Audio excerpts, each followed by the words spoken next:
Welcome to the Quality Meat Scotland podcast. Industry updates and best practice to promote, support, develop and protect the Scottish red meat sector. Hello and thank you very much for choosing to listen to this. I'm Mark Stephen.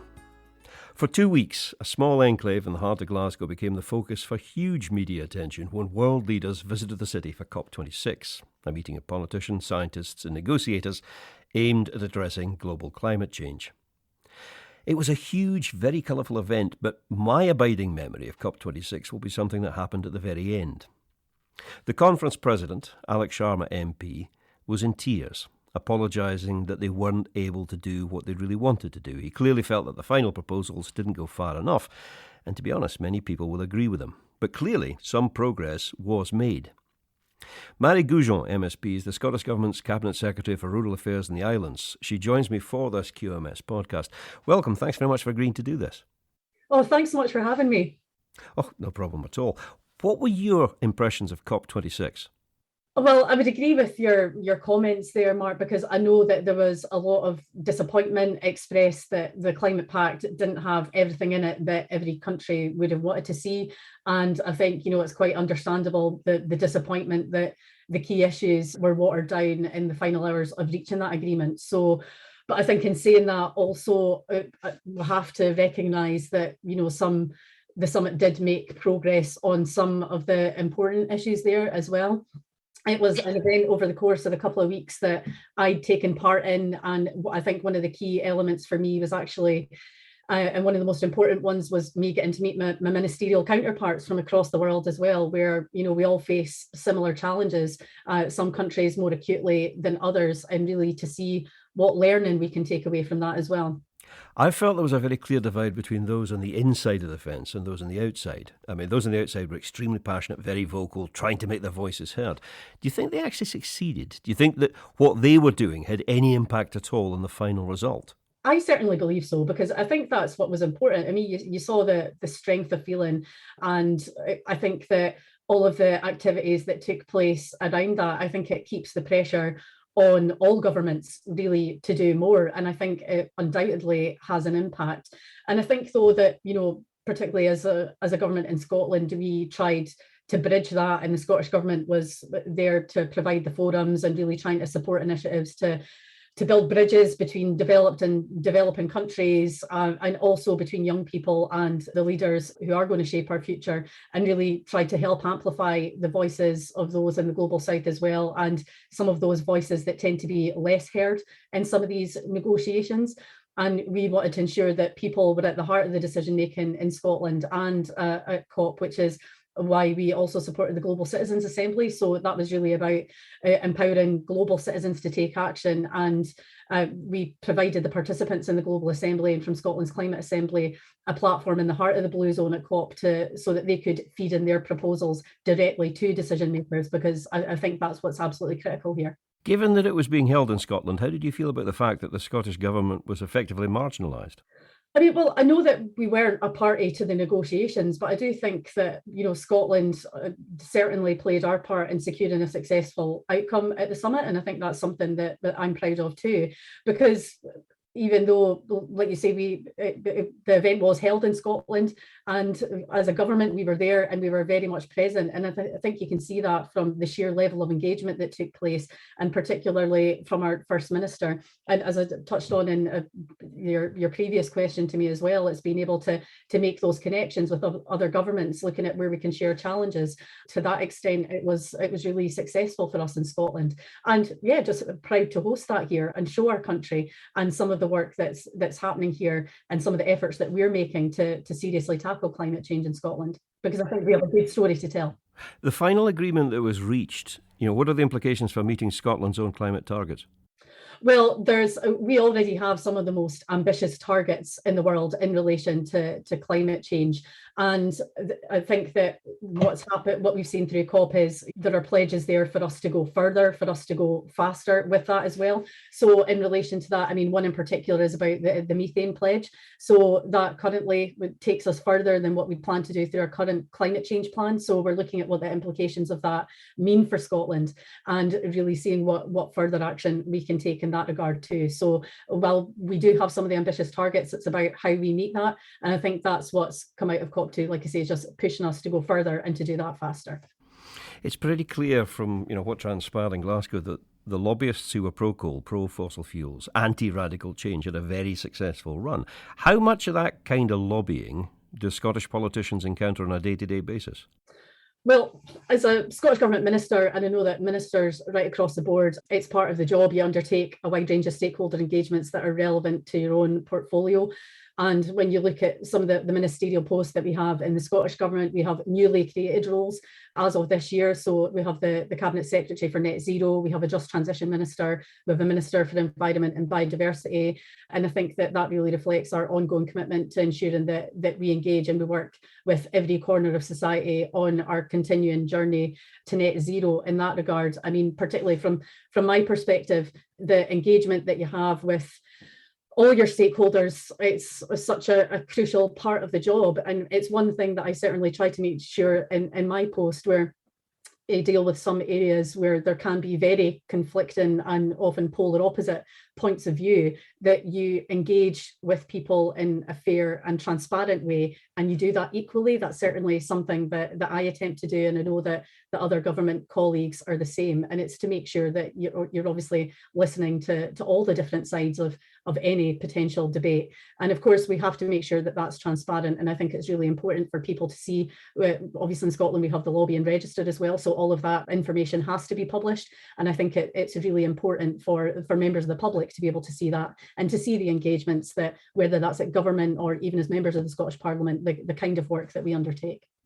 What role do you see Scottish agriculture playing in addressing the climate challenge? Well, I think Scottish agriculture has an absolutely critical role to play in addressing climate change. And certainly for the Scottish Government, our vision for the future of agriculture in Scotland has a really clear and ambitious aim. Essentially, we want to transform how we support farming and food production in Scotland so that we can become a global leader in sustainable and regenerative agriculture. And that vision is essentially going to be at the heart of our future agriculture support regime from 2025 onwards. But we know that in order for us to do that, we need to be able to work collaboratively with farmers and with crofters and really support that transition. And our commitment to that is really seen in the approach that we've taken with the establishment of the Agriculture Reform Implementation Oversight Board, always a bit of a mouthful, or ARIOB as we call it, and the recently announced National Test Programme. So we set up that board in the summer. It has 21 members, and there's a lot of farmers on there, with crofters, environmental interests represented there too, so that we are building our future policy and very much working with our agriculture industry in shaping our future policy and direction. And we've also recently announced the National Test Programme to really start the industry on that way to the transformative change. But of course, I mean, there's a lot of farmers and crofters out there who are doing fantastic work already, who are actually ahead of government in terms of what they're trying to do. So we really want to encourage that to continue, but as well as try to bring everyone else in the industry along with us too. You must be aware, but there's a growing anti-meat lobby. How do you think Scottish livestock, Scottish farmers can compete with that? I think firstly, I'd really just want to assure everyone in the meat sector, whether that's farmers right through to consumers that are eating some of the renowned produce that we have, our Scotch beef, our Scotch lamb, or our specialists like pork, that I'm right behind them. And I want to make sure that our agriculture sector is portrayed in a positive light. And that's something that's really important to me, because, as I've already said, I think we have to recognise that we do need to make changes over time to meet our environmental goals and our targets, and really increase the work that's already been done to reduce emissions in farming. But with that said, also, I have to stress that we don't have a policy of actively reducing livestock numbers. I think that's a concern that I've heard raised a number of times since I've come into this post. So I categorically want to address that today, and that's not something that we're looking to do, because obviously the critical mass that we have there is important. But I think that the changes that are needed to tackle climate change are going to include improvements in efficiency, and that's going to benefit the whole of agriculture and the food and drink industry in the long run, and we'll be able to promote our environmental credentials and enhance the reputation that we have for high quality food at home, as well as further afield and abroad too. But I think what's going to be critical in all of this as well is one of our commitments in our manifesto for the elections this year was about creating a sustainably Scottish brand. So I think that will be key in showing our consumers that our produce is sustainably produced in Scotland, and that will really help us get our message out. But that's something that I ask others in the industry, what more we can do, because I think it is frustrating when you see that the production that we have here in Scotland is conflated with production systems elsewhere in the world. And I think it's important that we do set ourselves apart from that, and that we show how production in Scotland is different, and that when you consume produce here, it is produced in a sustainable and climate friendly way. And I do hope that as we look to introduce that sustainably Scottish brand, that will help address some of that too, and really help us get the message out. You mentioned there that you've got new ministers for a just transition and net zero. How can the Scottish Government support Scottish farmers to transition towards net zero? Because it's not going to be easy. No, you're absolutely right. I think there are going to be a lot of challenges there, and that's where the support that we offer farmers and crofters in that regard and support in that transition is absolutely crucial. I touched on earlier that just prior to COP, I announced the National Test Programme. So that programme was developed in collaboration with farmers and crofters. And what I committed to as part of that was a package of £51 million of funding for farmers and crofters over the course of the next 3 years. And that's a programme that will be starting next spring. So there's a couple of different elements to that national test programme. The first one is really to try and support and encourage farmers and crofters to learn about how their work impacts on climate and nature and manage our land sustainably, and to really get a baseline of information, because I know that people will all be coming from a different starting point here. So in that announcement, it talked about encouraging and incentivising farmers to undertake carbon audits and nutrient management plans, and then further down the line looking at biodiversity audits, animal health and welfare plans as well, because the data and that information is going to be really critical to moving forward. And then beyond that, we have another track which is really looking to test the conditionality of support in the future. So as part of our manifesto commitments too, we've said that we would be supporting direct payments, but that half of all funding by 2025 would be conditional. So we're intending to work with potentially around 1,500 farmers quite intensively to pilot what that support might look like and what that conditionality might look like. And then that will then help shape how we develop our future support package. So there's quite a lot of work to be done, but again, it's about how we incentivise that change and how we really work with farmers and crofters to deliver it. I know you've been to visit quite a few of them. How useful do you think projects like Monitor Farm programmes are? Oh, I think the Monitor Farm projects are brilliant, and I think that they're really important too, because I think one thing that's certainly come through the work that we've undertaken in the board so far is the importance of peer-to-peer learning. I think it's all very well that government can say what we would like people to do, but I think it's like anything. If you're able to identify with a similar business to your own, or to take lessons from that, I think that's what's really important. And I think, as you've said, I've been out to visit a few different monitor farms as well. What was great to see about that was just the level of engagement. And I think even hearing from the farmers themselves, there's some who may not necessarily engage in other ways, but had come along to really learn from and take part in that programme, which was really important. So I think in terms of the lessons that can be shared, it's really important. And I think it's quite a simple but a really effective model of getting and building a network of farms and crofts to get in that facilitation to gather the data, look at the different solutions that are there, look at best practice, and sharing that to a wider community. So I do think that's really important. And I think over the course of the latest programme, there were over 7,500 people. So I think it shows just the level of engagement that Monitor Farms have been able to produce. So I do think that they've played a really critical role, and will continue to be important. I suppose if we're going to argue the science in the future, that you have to have accurate data. You have to be able to measure things properly. Yeah, you're absolutely right. And I think that's where it comes back to as well. And that's part of the discussion that we've had in the board. And we'd had a consultation as well, which just closed in the middle of last month to look at that, and how we gather that data, what we do with it is really important as well. But I do think that data really is at the heart of all of this. And every farm business needs to know where it is, and then to know where to go from there, or what changes might be possible. But yeah, the data gathering is really important. Finally, how have you found your first 6 months in post? It seems to me that you've been really enjoying it.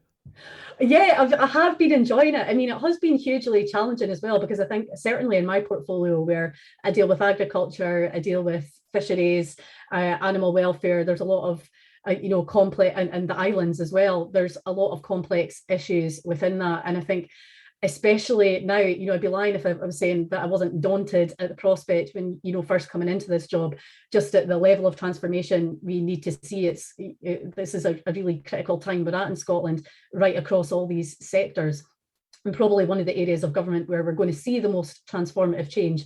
So being responsible for that is a very daunting prospect. But then on the other side of that, I think it is also really exciting as well, and having the opportunity to shape these sectors for Scotland in the future. Because as I've said, agriculture and our marine environment, that's where all the opportunities lie for us being able to tackle some of the key issues that we face, whether that's in tackling climate change or the nature and biodiversity emergency that we have as well. So because it's like anything, we can talk about the challenges and talk about how difficult things are, but with that, there are always opportunities. And I think that we're in the prime position with the agriculture sector in Scotland to be able to capitalise a lot on those opportunities as well. So it is quite exciting. And I really enjoy the part of getting out and about and actually meeting and discussing with farmers and about the issues that affect them, and really how we can, and what's important to me is really about how we can, capitalise on these opportunities and really develop that transformation and our future policies, working with the industry as a whole. And that's one thing that's really important and really critical to me. Mairi Gougeon MSP, Cabinet Secretary for Rural Affairs in the Islands, thank you very much. Thank you. This has been the final podcast in this QMS COP26 podcast series. I hope you've enjoyed them and found them useful. I'm Mark Stephen. Until the next one, thanks for listening.